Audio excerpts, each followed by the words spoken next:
Let Them Know with Joe, Season 2, Episode 3. We got Toby Castle in the house. What's up, Toby? Hey, man. How you doing? I'm doing well. The Astros won today. Game 1 against the A's. I'm glad that the Twins could be a speed bump. Yeah, they were just a little bit of a speed bump. If some of y'all don't know, Toby is a Minnesota Twins. Twins fan? Yeah, Minnesota Twins fan, and we beat them in the wild card series, first series. And Was it 2-0? Yep. Yep. I mean, I think that goes to show the extent to which I really don't follow baseball. It's okay. I'm wearing an Astros shirt right now. Carlos Correa hit 2 home runs in this game. Is that the guy who's on the back of that shirt as well? Yes, Carlos Correa, number 1. One of the best shortstops to ever play the game, and so he kills it. Now, the shortstop is within the diamond, right? Yep. Okay, It's great. between second and third base. Okay. Or sometimes they move around nowadays, but usually is first, second, shortstop, third. Okay. I'm a cricket guy, but Yeah. I do like my Twins when they had, Kirby Puckett? I don't know. I don't know anything about the Twins. Yeah, good. Don't care much about them. Cool. We are drinking Let Them Know with Joe Holbein. It's the one that we're giving away for the prize, which Lester Parmar ended up winning. I saw that. Can people get your mugs as well? Yes, online, www.letthemknowwithjoe.com. I love it. You can get a mug and just enjoy your coffee with it. I'm going to have a taste of it. It's pretty good. It's a medium roast, and I like it. It's really good. How you been, Toby? Very well. Very well. Very Living well. here in America. Living in America, San Francisco, Yeah. on the colder side of the bay. That's true. When we first met and chatted, let me actually say, when we first met, it was at church, but when we first actually hung out and had some good chats, it was at a taco shop in the Mission with amazing tacos and Cokes. Yeah, I think the thing that drew us to that space was, I think they only do tacos, or tacos are their specialty. 100%. But it was the Mexican Coke. Yeah. I mean, Real sugar. you can't Sugar ever go cane. wrong with real Mexican Coke No. with real sugar. It's No. the best. The one in the glass bottle is probably the best Coke you'll ever taste in your entire life. I actually don't think I've had Coke since. I definitely have had Coke Okay. since. I've had quite a few Cokes since then, and it's been good. Good. I've been loving it. Cool. So you moved here this year I did. I moved here in March. in March, and you got married this year as well. I got married 5 days after I moved. Yeah, wow. That's Yep. amazing. Yep. And then you've been married during the whole length of the pandemic. As Kelly says, for anyone who gets married, we recommend 6 months of quarantine. It's amazing. It is. I love it. It is a gift. I will end up doing that too. Hopefully by then, I will have enough PTO built up so I can take 6 months off and then just. Well, I'm not sure if you can do that over Yeah, here, but if you have 3 months equivalent, you take it at half time and then you can get 6 months. So, In Australia, they have really good PTO stuff, right? We do. We have mandated everyone has to take 4 weeks off a year. That's amazing. Yeah. I don't even get that much just to have here. That sucks. Yeah, I know. Yeah. Cool. Toby, you're wearing a Black Lives Matter shirt. I love it. Yes. Thank you. I'm wearing an Astro shirt. I love it. Yeah, thanks. Yep. Let's get right into it. So I know you studied quite a bit of just tell me your whole I guess journey in regards to what you've been studying and everything, if that Sure. makes sense. Yeah. So, I wasn't always a nerd. I was actually quite the opposite. Love my sports. If there was a team sport that had a ball, I would play that team sport. You're a big fan of basketball, aren't you? Big fan of basketball, soccer, football, rugby league. American football? American football, I'm learning. I am a Giants fan, but we'll get back to why I like certain teams later on. Okay, fair. It's kind of like a rule of life thing. But it would have been probably 2012 when the idea of going back and doing a graduate program kind of came across my home plate. I was a high school basketball coach for 6 or 7 years, and we were fairly successful. Like, I coached both the varsity men's and women's teams. We won some state championships, and every year or two would come over to the US, do like a basketball tour for like 2 or 3 weeks. And myself and our athletic director would literally like open up a map and be like, whereabouts in the US do we want to go? And like then create a trip. How'd you do in those tournaments or when you played us? It depends on the players that I had. Like, there was a women's team that I coached who we didn't lose. Nice. On one trip. The following trip, the women's team didn't win a game. So, it was hit and miss. Some of my players that I coached went on to college. So, it was really dependent on the cattle that I had. But I realized at like the age of 28 that I didn't want to do that for the rest of my life. So I realized that I need to pivot. And realized that that my body could fail me. But probably the greatest gift that I've been given, which I think we've all been given, is our brain. So how could I cultivate that? So I had the opportunity to apply to a number of master's programs. I got offered a scholarship to Dallas Theological Seminary. Hey, let's go, Texas. But was never called to Texas. That's fair. So then that kind of piqued my interest in other programs, and then began a program at Fuller in LA. Okay. Which is a Masters of Global Leadership, and which was a leadership and a theology degree. Right. So in doing that, I had thought that I was going to do like my dissertation on something very evangelical, something very conservative, and something very white, like spiritual formation. It is very white. Little did I realize that that wasn't what God had in store. So I moved to the US. So I quit my job, moved to the US, and in a very short time found myself kind of understanding more so what it meant to be white in society. Because back in Australia, probably your race wasn't the first thing that you identified yourself with. And so what I started to learn was that different social and anthropological structures emphasize different characteristics about certain people.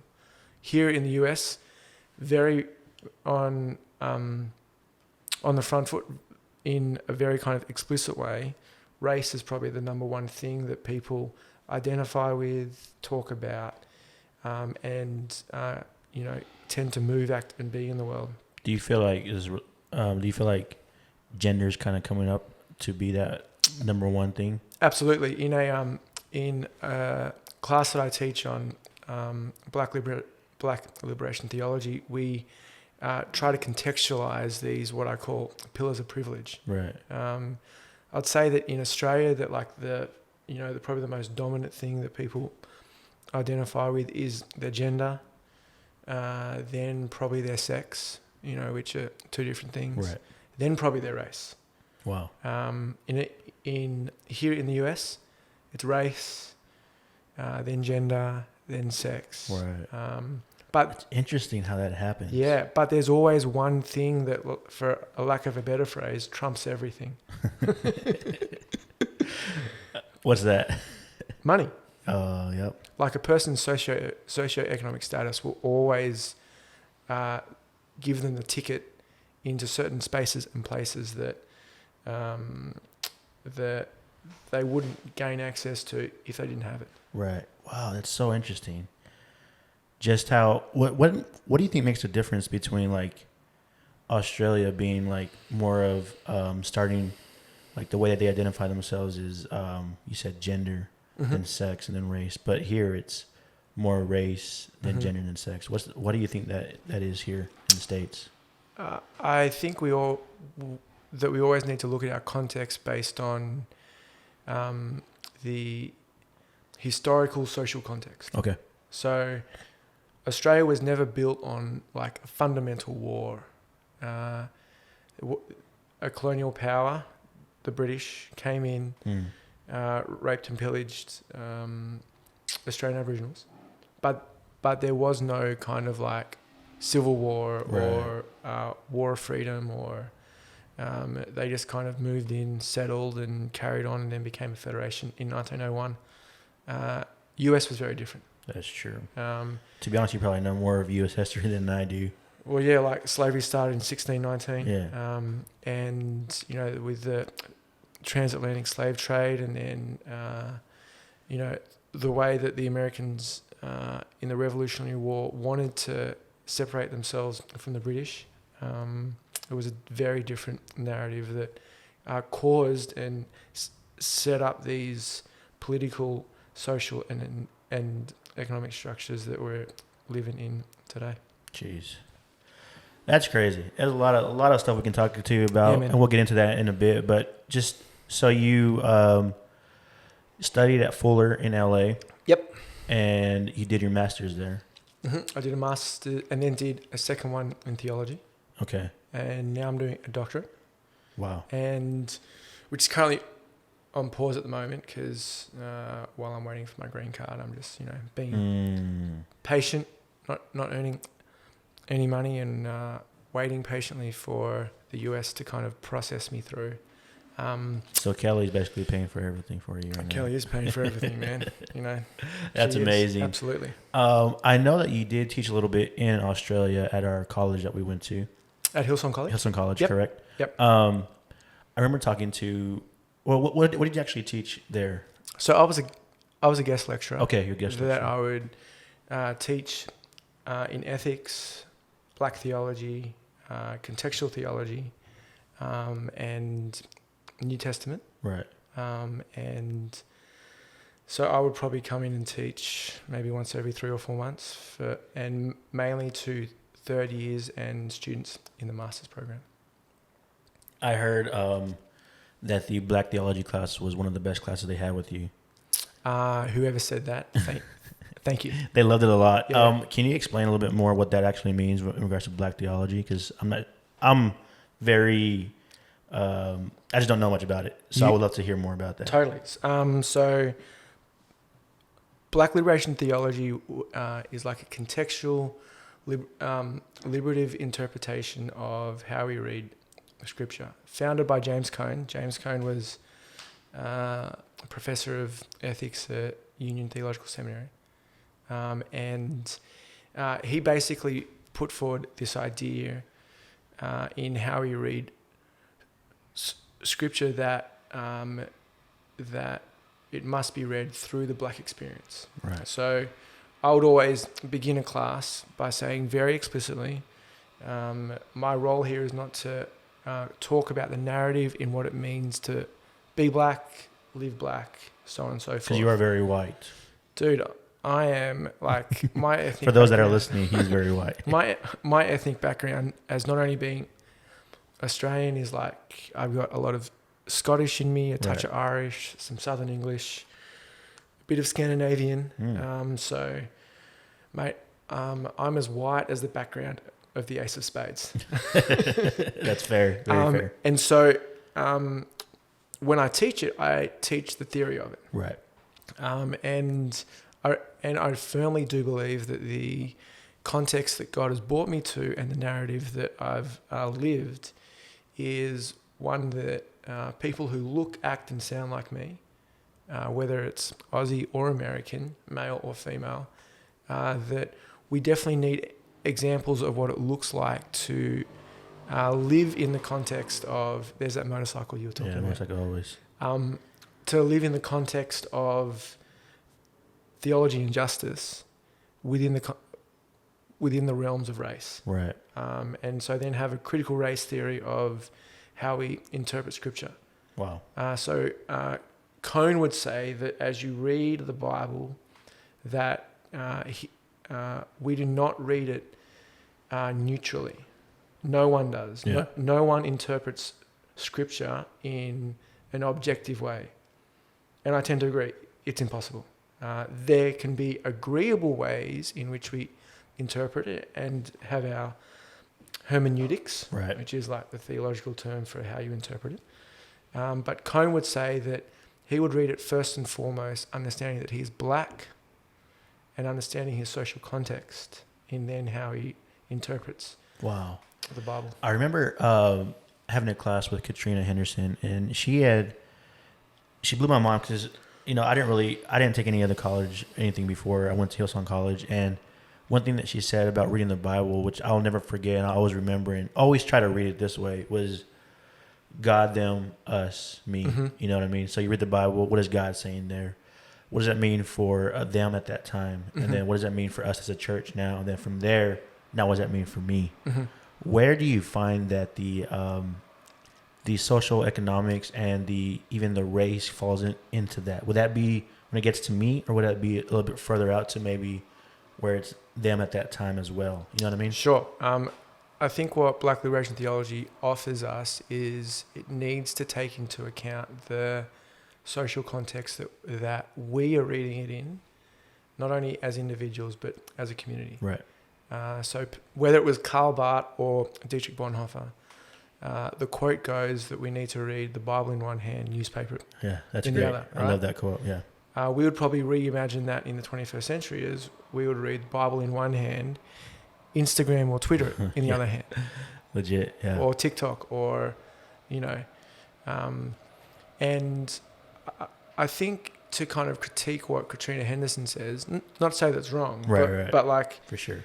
but what we try and do in academics is put forward an idea and then constantly refine it. Right. So the art of critique is not being critical, something which I think the church doesn't know how to kind of grasp. Yeah. Well, it doesn't really know how to understand that space of if a person's asking a question or pushing back or critiquing, their immediate response is like, oh, you have an offended spirit. Right. And it's like, nah, like we're just trying to kind of seek understanding. Exactly. Which is the principle of peacemaking, which is part of what I'm examining in my doctorate. But Henderson would say, what, God? Go again? God, them, us, me. I would question, what do we mean by God? Yeah. Like, God didn't write the Bible. Right.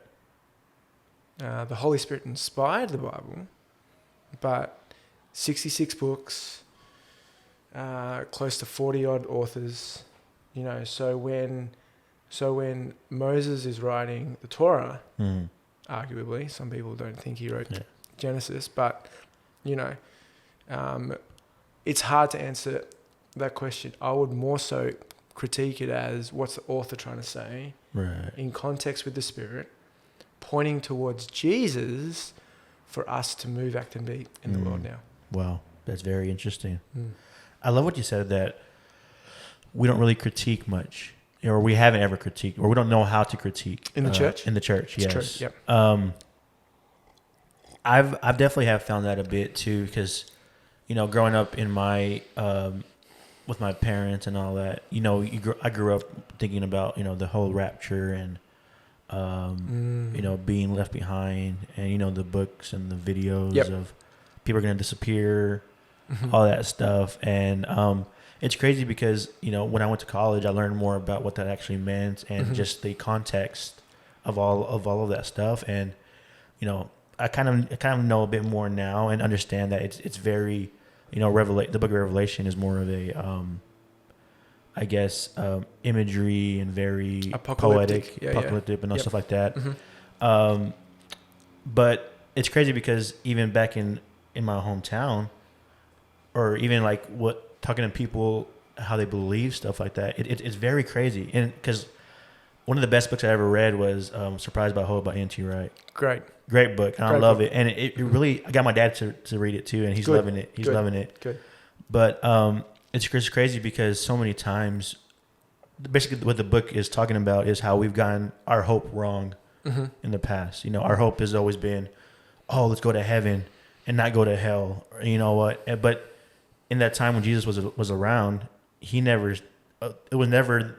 People were wondering, oh man, I want to go to heaven. I don't want to go to hell. It was never about that. Nope. It was about bringing heaven here on earth. It was about getting out of slavery and being free. It was about somebody coming and saving them to set them free. And they believed that was Jesus, the Messiah. And then when he dies, like, dang, even then we miss it. But then he comes back to life, and it's the whole thing. But I think that main I guess that main part of the Bible of why we even like have a hope hasn't been criticized much to people that believed the other way of just going to heaven and not going to hell. Yep. Anyway, I just want to throw that in there because it's huge. You got anything to say about that? Well, what's interesting is that even to critique the notion of hope, if I may, that hope often acts as a panacea, meaning like if we have a headache, what do we go take? Tylenol or ibuprofen or whatever. All those ones, right? Yeah. The way hope is often preached in the church is like a Tylenol. Like no matter what you're going through, just have hope. Right. And instead of actually what I'm beginning to see and understand that God is actually asking us to do is to actually enter into that uncertainty. Because what the Tylenol does is it has us retreat to a certain type of certainty. Right. But doubt is, or faith and doubt are not opposite. Right. Faith and uncertainty is. That's so good. Wow. Sorry, faith and certainty. Yeah. So I think that we've misunderstood, how we've meant to move, act, and be in the world, that it's when we're in that liminal space, in that uncertainty, that's when we grow. Yeah. Wow. And if we're not, really believing that greater is He who is in us than he who is in the world, then very rarely do we allow ourselves to exist in that space of uncertainty and allow ourselves to exercise that faith. Right. Wow. That's so good, because I feel like we are so scared to question. We're so scared to not be certain. You know what I mean? Because we've always been certain with what what we believe. Yeah. That's crazy. Yeah, and there are certain things that we probably need to put stakes in the ground for. Right. I think when we kind of do our exploration, I tend to always say that everything is up for grabs except the sovereignty of God. Right. Because that's something that no matter how much I question, I can't actually pin down. Right. So as me being a follower of Christ, loving Jesus, God is always sovereign. God knows. And that's not like a God of the gaps idea, but it's me continuing to exist in that space of uncertainty. Right. Going, I'm always on a journey. And then as I get to those things that I've resolved, then I put a stake in the ground. Like, yes, Jesus did die and Jesus did rise again. Great. Now, I can kind of argue that, but I don't have to continue to return to that knowing or asking like, oh, I'm not really sure. It's like, no, like that I know. Right. And then I also know that God loves me. Right. Because of that. And then that actually gives us the freedom to go and question, critique, knowing that we always want to be hard on systems and soft on people. Say it again. Knowing that we want to be hard on systems and soft on people. Wow, that's so good. I love that, because we've been hard on people and soft on systems. Yeah, totally. And it's really intriguing because we bring together that a person's belief is their identity, when actually they're just merely trying to work everything out. Like, we're all on a journey. Yeah, we're all trying to work everything out. And so like a mentor of mine. His name is Joe Martinez. Oh, sorry. I'm just kidding. Absolutely. Would always say that we need to always accept things with open hands. And I'm like, what do you mean? And he's like, well, can you catch anything if your hands are closed? And he we'll go with the baseball idea. And he threw me a baseball. And I couldn't catch it with one hand. I found it really hard to catch it with two.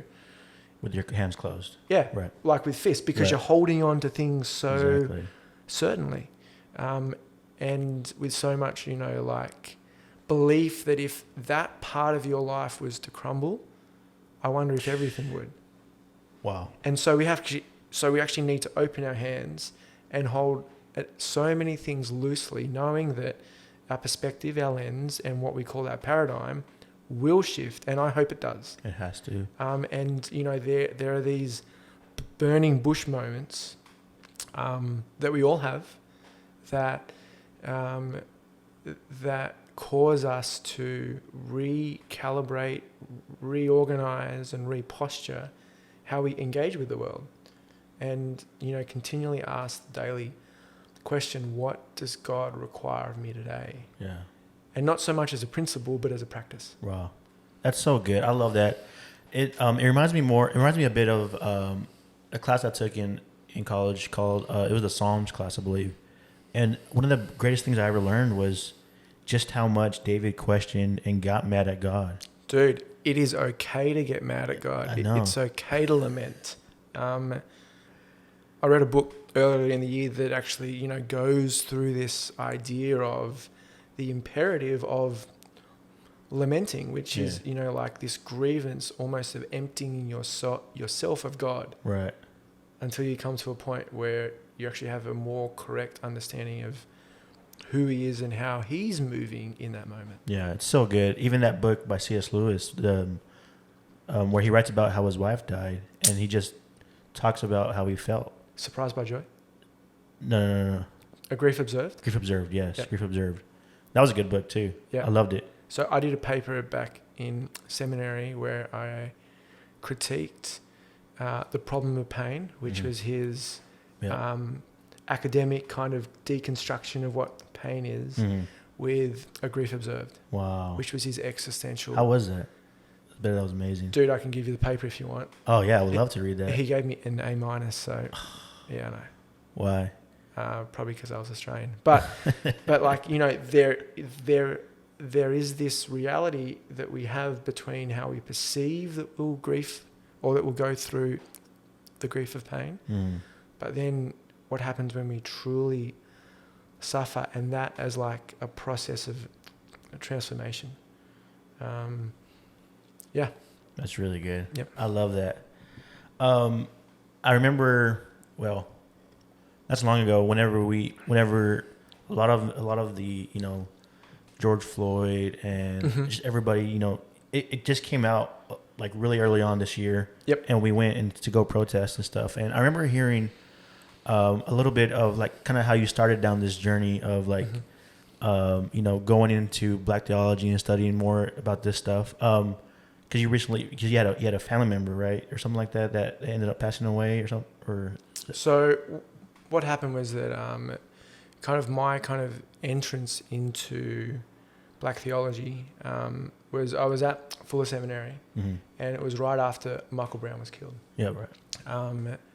And a buddy of mine who I consider one of my closest friends and mentors in life was going to Ferguson, and he's like, "You need to come." Right. And so I was very ignorant, not really knowing what was going on, not knowing like the context of Rodney King and the deep history of police brutality here in the US. Went on this journey of about probably a good 8 or 9 months of between here and Ferguson in St. Louis, LA and Oakland, LA and Baltimore, at the death of Freddie Gray, and understanding, actually trying to get a glimpse and immerse myself existentially in the complexity of racial injustice, racial violence, and really wondering, why does the church not have an ethic, not have a social ethic in how to deal with this? And I realized after being on the ground in Ferguson, understanding things here in Oakland, understanding, what went on and what continues to go on in Baltimore, that there was a need in the church at large to create a social ethic about how to engage in this. Right. Language, practice, posture, because the church then, that was back 2014, 2015, and still now, I would say is impotent in knowing how to actually be on the front foot, create a framework, and participate in the transformation. People say that, they really want the church to be the answer. Right. The church can only be the answer if it's asking itself the right questions. Wow. And I don't think at the moment they have the frameworks to deeply ask themselves the questions that need to be asked. So part of what I'm doing in my doctorate is examining, what is a thick and robust way of engaging in this space and place for the church at large, in general, and using the ethic that is just peacemaking as an adaptation in the context of race. Because people need tools. Yeah. To build a house, you need a hammer, at least. So, this or a is... screwdriver too. Or a drill bit. Drill bit, yeah. Yeah, mm-hmm. Yeah, that's really good.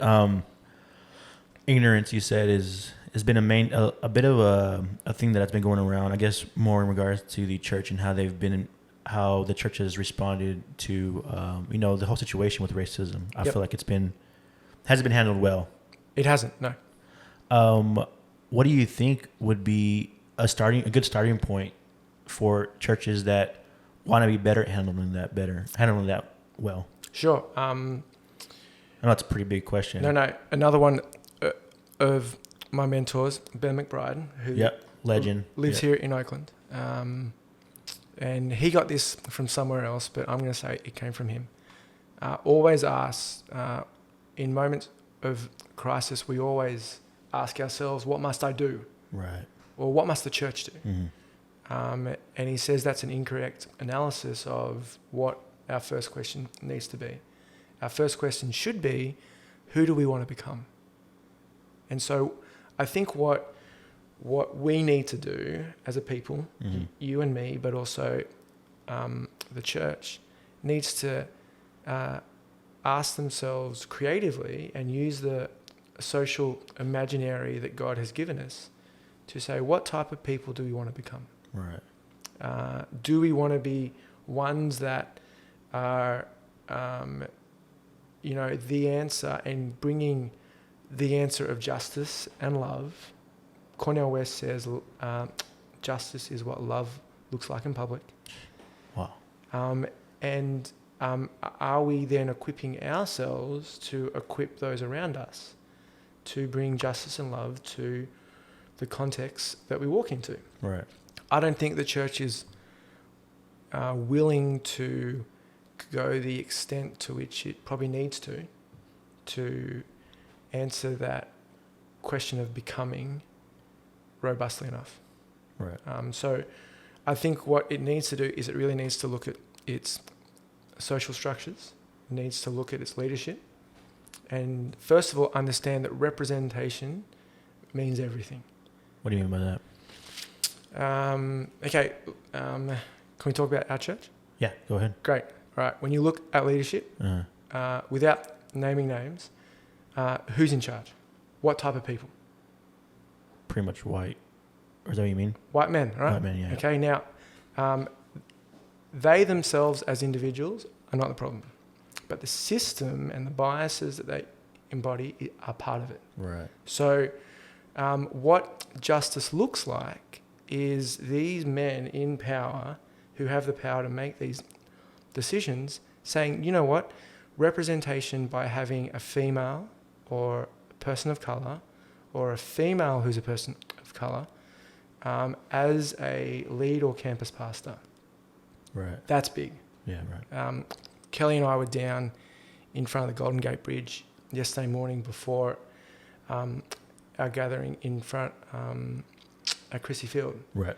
And we got down there maybe at 8 o'clock, the fog's in, It's beautiful. I love Dude, it. and we were drinking coffee, watching the surf.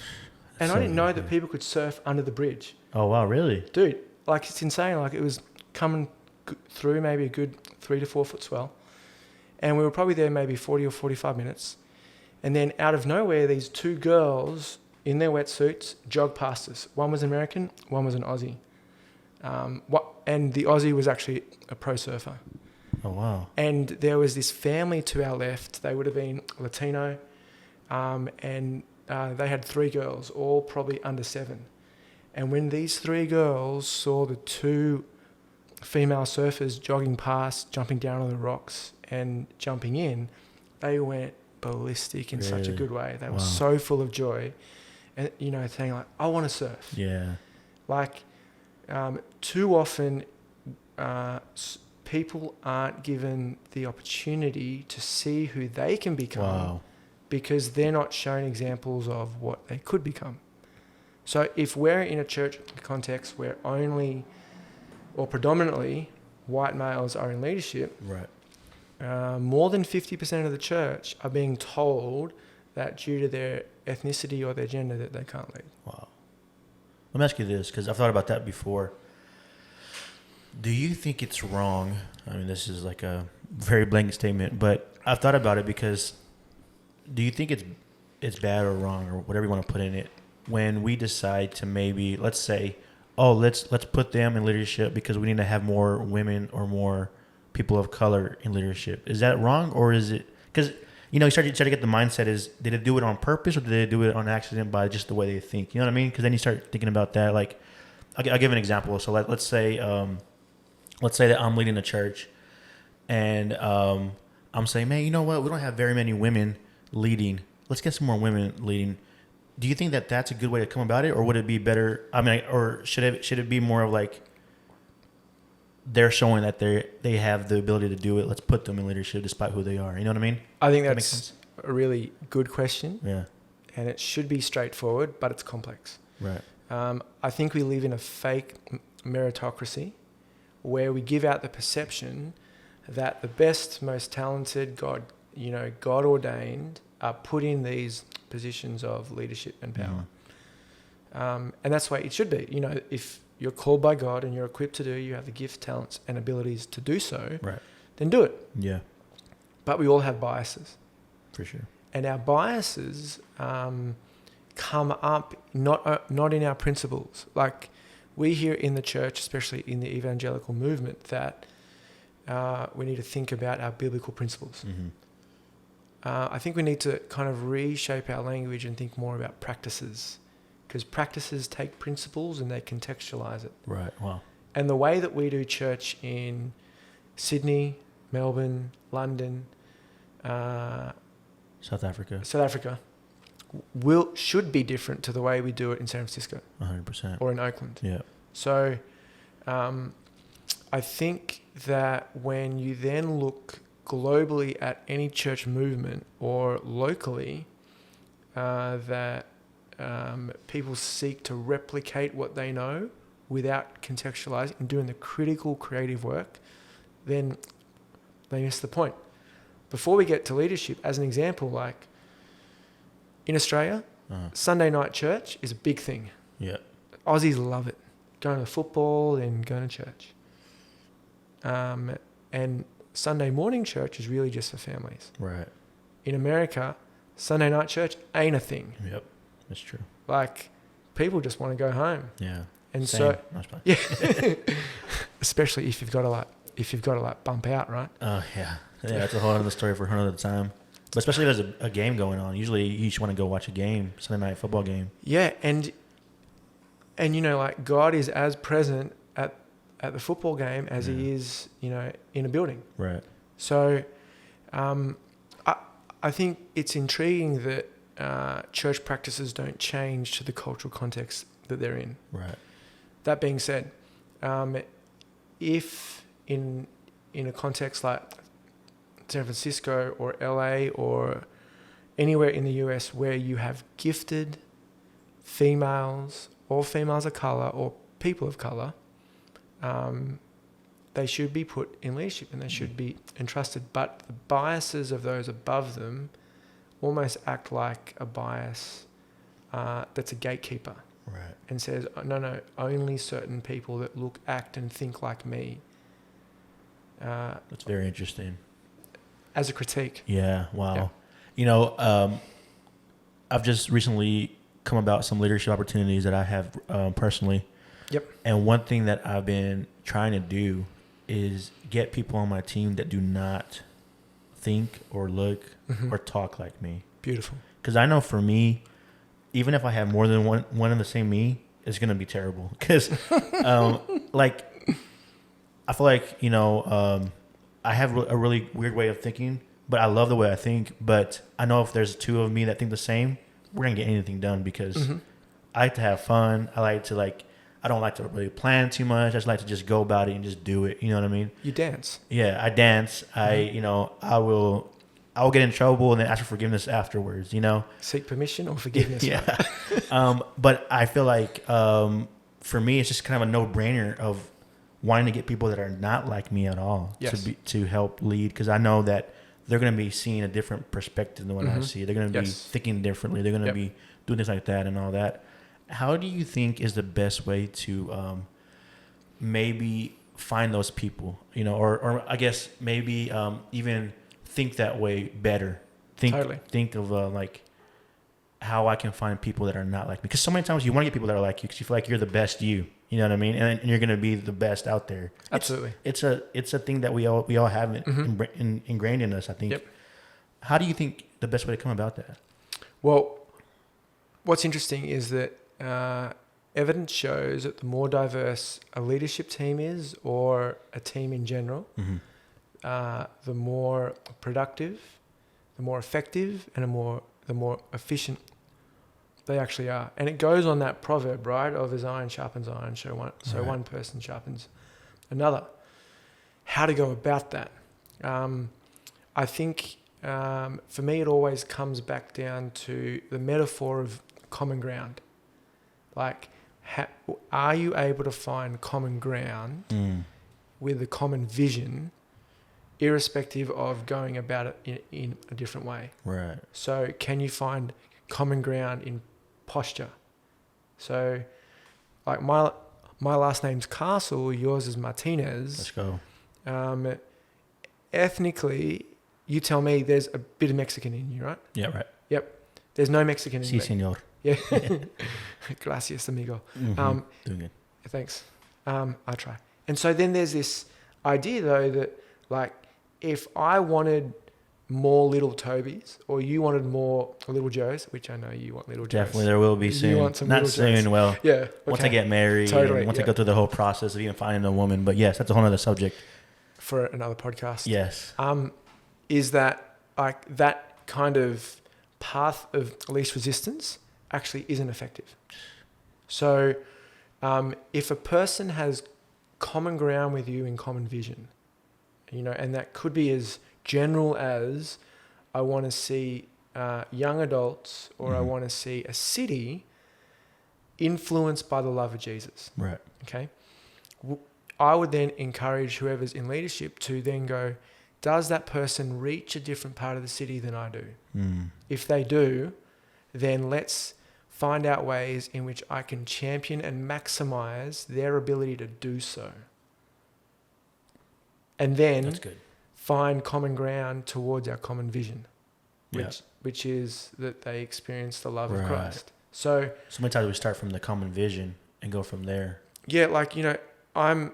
I guess. Yeah, so like I'm a visual guy. So like if you were, have like a V, what's the most common thing in which you can find a common ground on? Which would be a vision. Like, I want to see people experience the love of Christ, which usually is found in a question. And the question would be probably for San Francisco or Oakland or the Bay Area.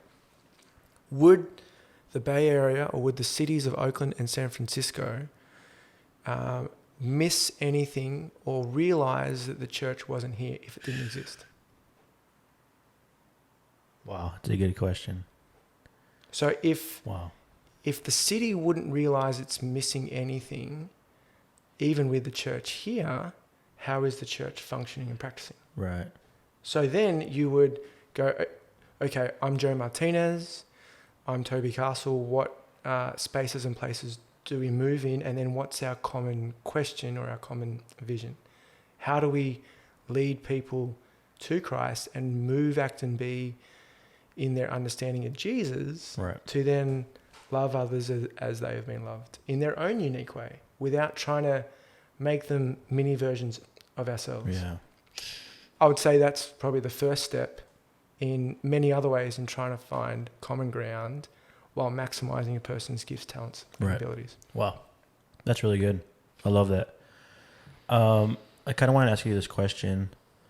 I'm asking you a lot of questions, but that's okay. This is why you're here. So, like for me, I've noticed a few things, and because I kind of want to make sure we cover people that are listening if they're not Christians as well. Of course. You know, or don't even believe, but have seen Christians react and do terrible in this situation. Because I've seen it so many times on my Facebook feed. One thing that I noticed one time the other day, someone posted on my Facebook, some people from back in Texas, and they said, who was it? Well, basically they said if they were just following the rules, then this wouldn't have happened. Mm-hmm. You know, in regards to COVID, or in regards to I believe George Floyd, Ahmaud Arbery, Breonna Taylor, everybody getting shot, stuff like that. And they were Christians, you know, and for me that really you know made me a bit angry, because as Christians we should never come about it that way ever. You know, the Bible says that we should love one another. Mm-hmm. It goes further. It says we should love our enemies. Yep. You know, and you know, it says it's easy to love your enemies. It's easy to love those who love you back. It's easy to give to those who can pay you back. It's easy to, you know, do those things. But us as Christians, we're called to go above and beyond. And, you know, and for me, it just kind of like, I feel like people have seen Christians in the wrong spectrum or in the wrong light lately of, oh, you know, this and that. But it's like, no, we should come about it this way. What would you say to, first of all, the non-Christians that see Christians act this way? Mm-hmm. And secondly, what would you say to the Christians that are acting this way? Okay, so first of all, to the non-Christians. Yes, those that don't believe in God. I'd say I apologize for the representation of Jesus and the perception in which a person says they follow Christ, which seems to be in the absence of understanding Jesus connected to justice. I apologize that their understanding of Jesus was too thin, that their understanding of Jesus was all about rules, when actually it's not. Yeah. And so I apologize for their misunderstanding. Yeah. And I apologize on behalf as well. It just makes me angry because I love people so much, and I want to see the best, and you know, I want to see them make it. And for us as Christians to misrepresent what love actually is, it just really like makes me sad. You know, I just want to freaking cry right now just thinking about it. But it's just like, that I'm sorry for those that, you know, that have seen the misrepresentation of who Jesus is. And if it pushes you away from God, please don't let it, because he's different than what we represent. And you are loved, and we love you, and nobody ever deserves to be shot or to be killed ever. You know what I mean? We're not the ones that give justice out. We're the ones to love, you know? Yeah. Then to Christians. To Christians, yeah. To Christians, I would say there's no such thing as blue lives. Yeah. It is possible for law enforcement to go about their day without wearing the uniform. It is impossible for a person of colour to go about their day without embodying their skin colour and the racial vilification that comes with that in this country, as well as in other countries.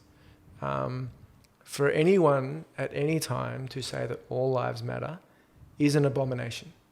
And it is a complete misunderstanding of Jesus and his connection to justice.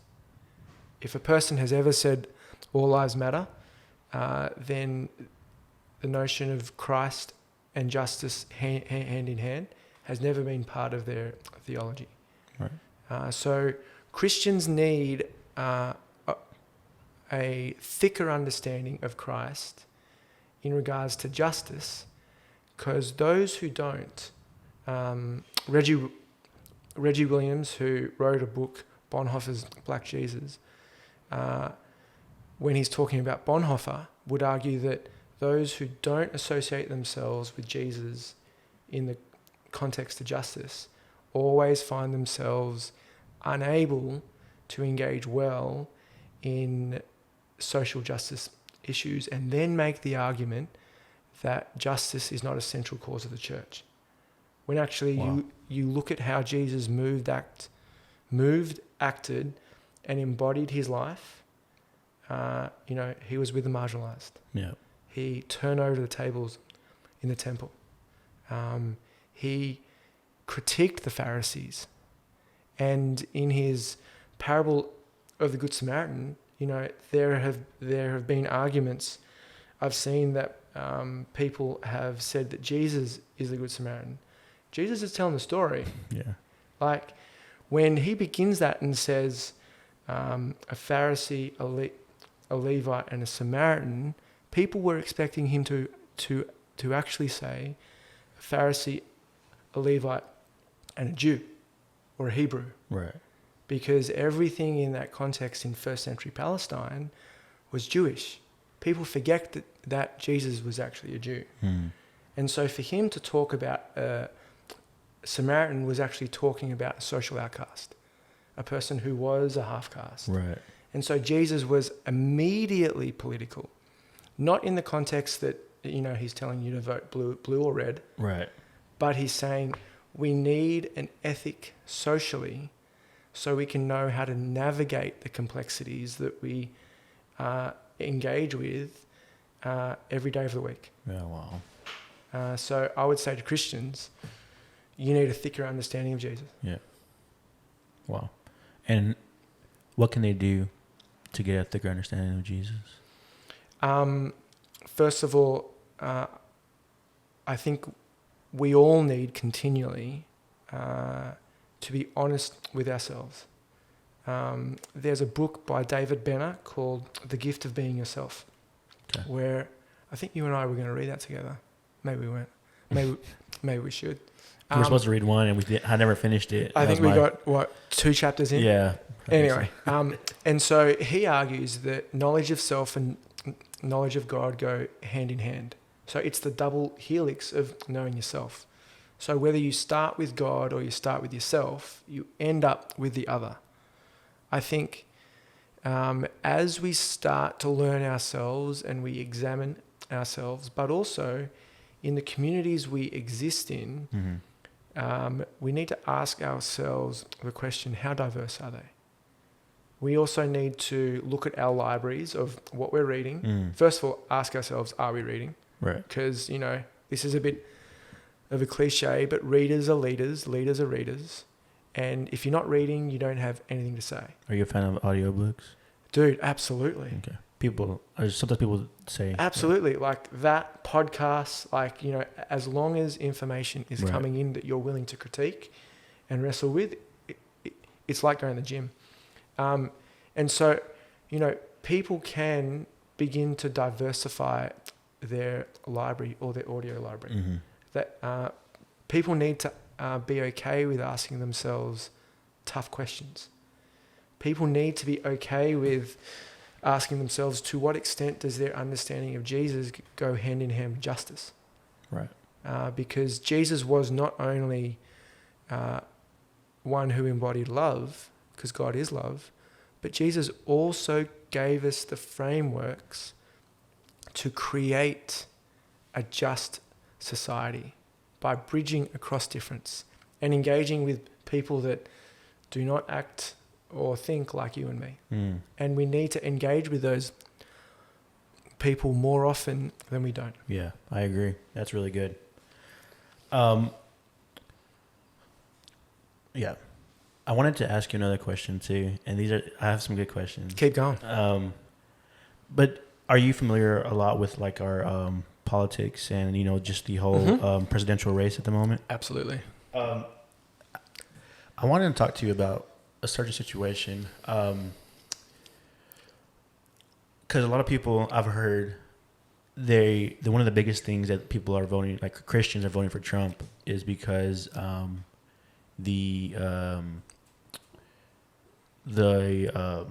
sorry, my mind just went blank. It's all right. whenever they kill their babies, what is it called? Abortion. I can't think of the word.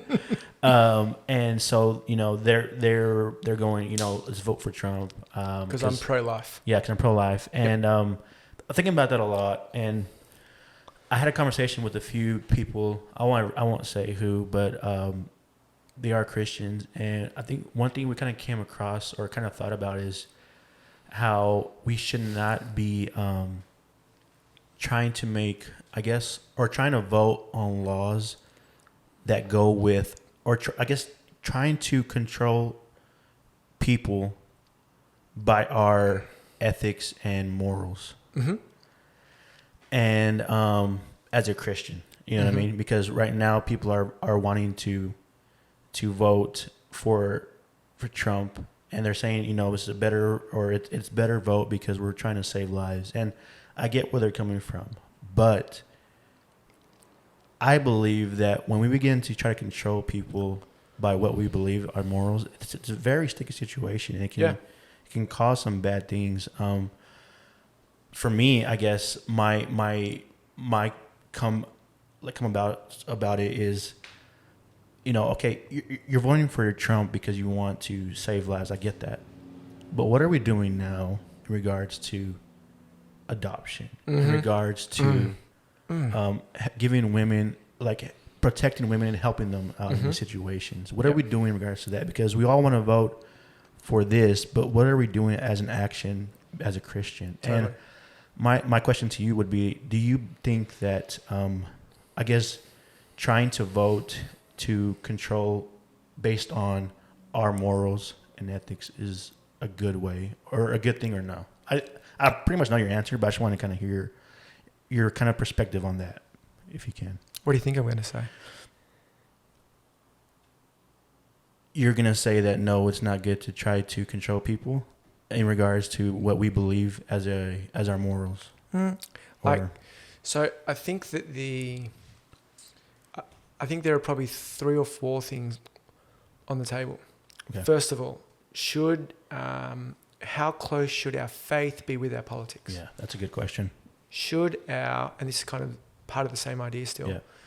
Yeah. Should the church be political? I guess, is another thing. Another good question. And I think we misunderstand what we're asking when we say that.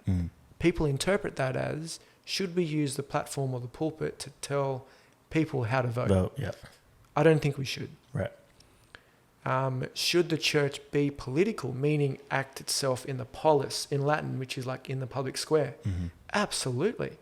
The role of the church is to equip the saints for public daily practice. Right.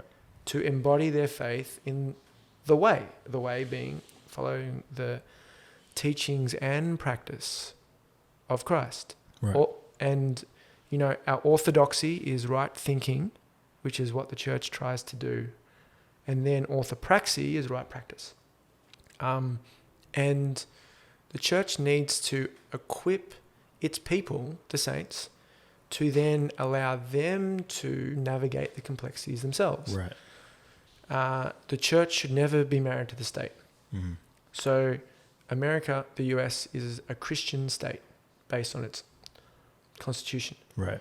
But I argue that it should be secular in the way that the church should be like the moral guidance and should help a group of people navigate complexities. Right. So people then should then vote the way their faith leads them to. In regards to abortion, though, how can a person vote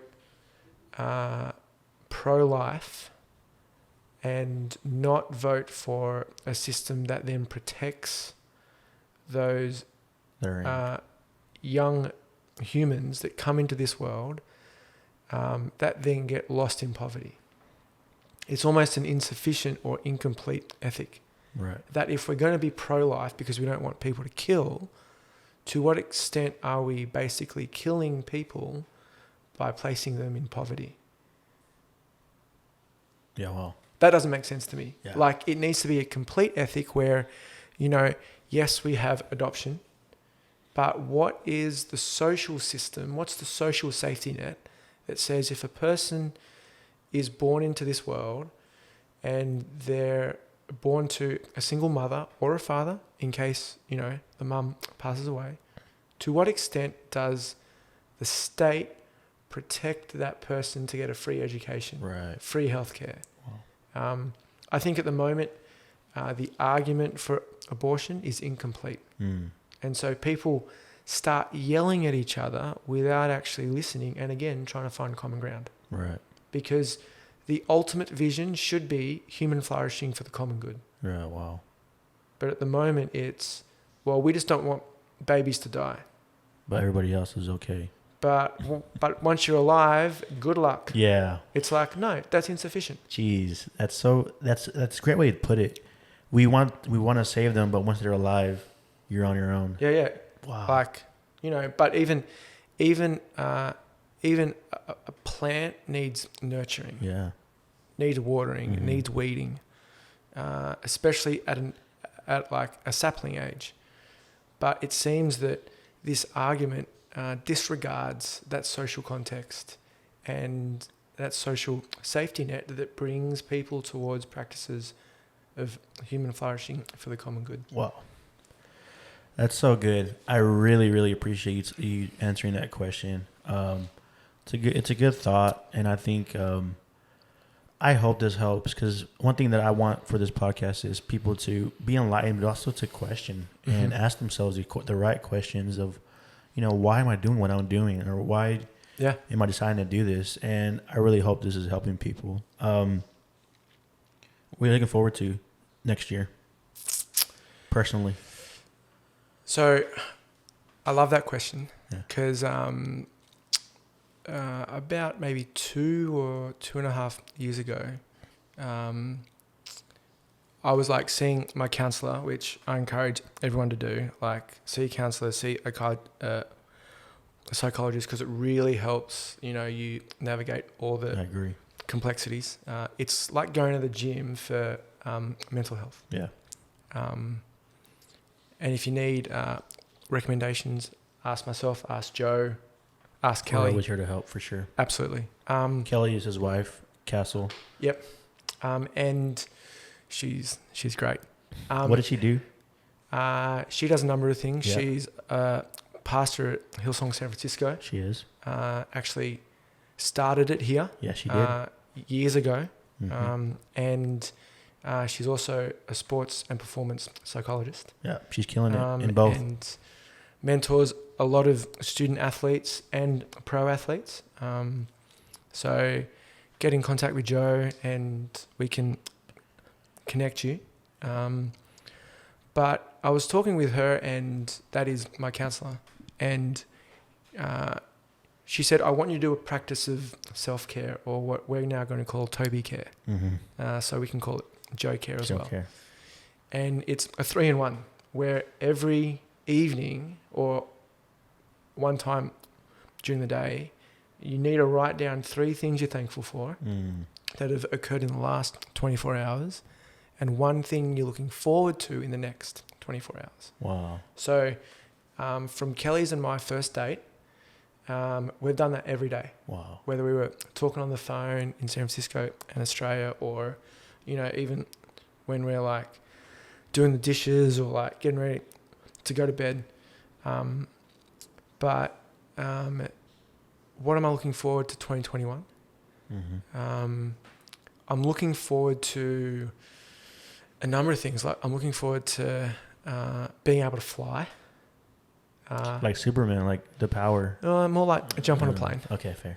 At the moment, travel, even domestically, is a little bit hard for us all in this COVID moment. I'm looking forward to working, and I'm looking forward to being able to continue the work and building a community that you and I are in, to really kind of lean into that question of does the cities of San Francisco and Oakland and the Bay Area, would they miss the presence of our community here if it was to stop? That's great. And kind of use that as a constant guiding question for me and us as we move into the next year. I love that.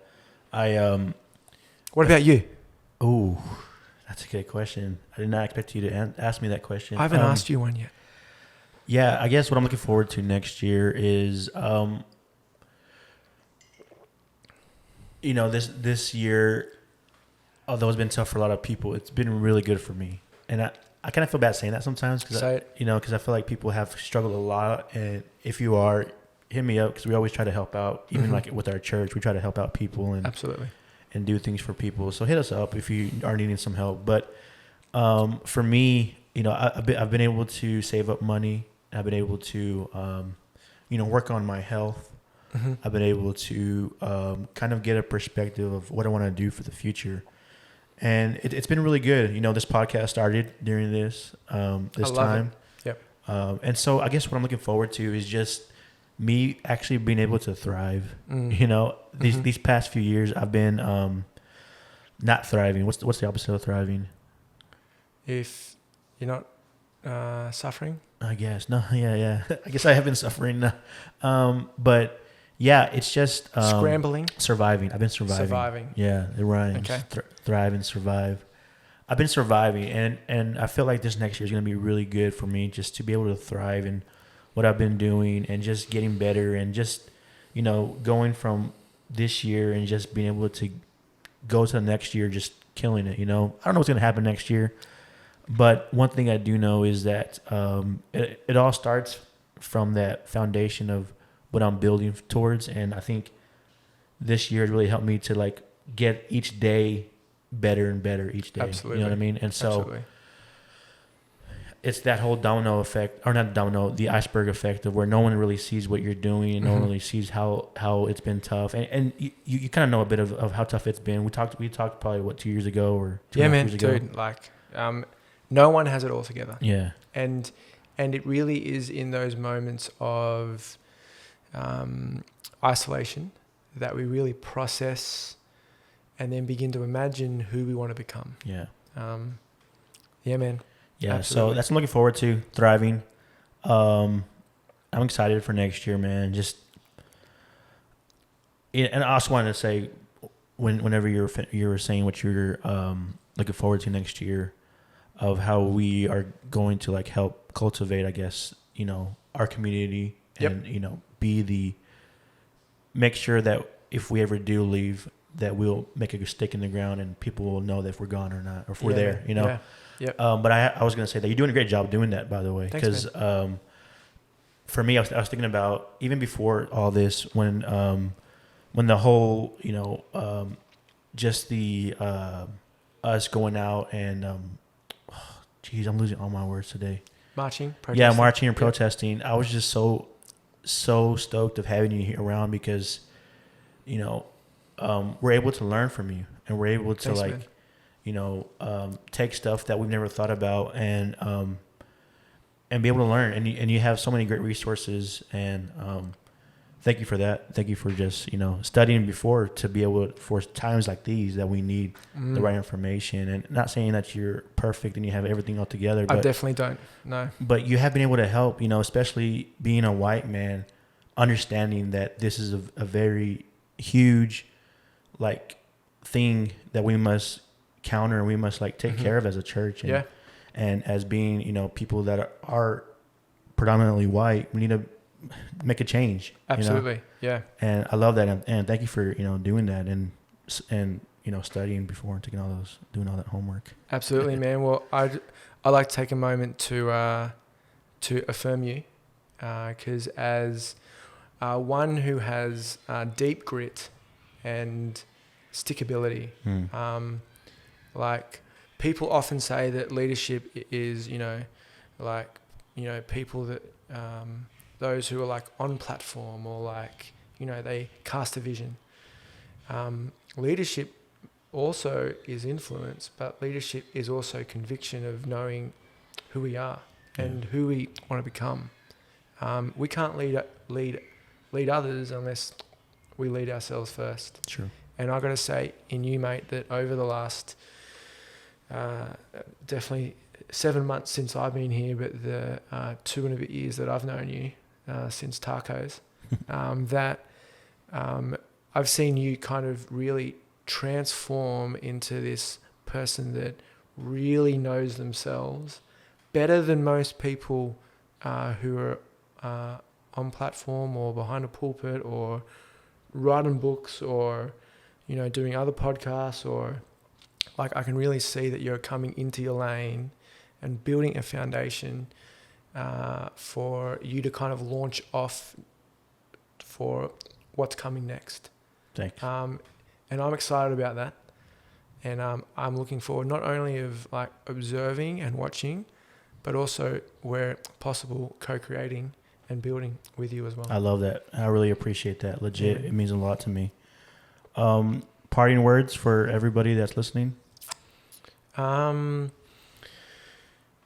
easy on yourself. Be kind to yourself. Yep. I think we put too much pressure on ourselves to try and have all the answers. We're all in it together. Yeah.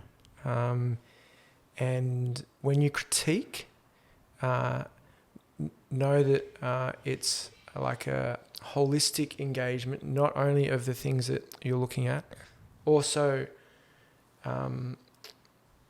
remember that you're looking at yourself. So when we say be hard on systems, soft on people, we also need to be kind to ourselves. I love that. It's like a whole full circle. We kind of started talking about, be kind on people and hard on systems. Let's keep doing that, but also be kind to yourself. Absolutely, man. Give yourself grace. Yep. I love that, Toby. So much more we can talk about, but I think we're good for the day. Thanks heaps, Joe. Thanks for being on. Legit, we're going to have you on again for sure. Absolutely. Maybe in another year, and we'll see where we're at, Looking forward together to it, in our man. lives. Go Astros for the World Series. Let's go, baby. Thanks, Toby. Thanks, man.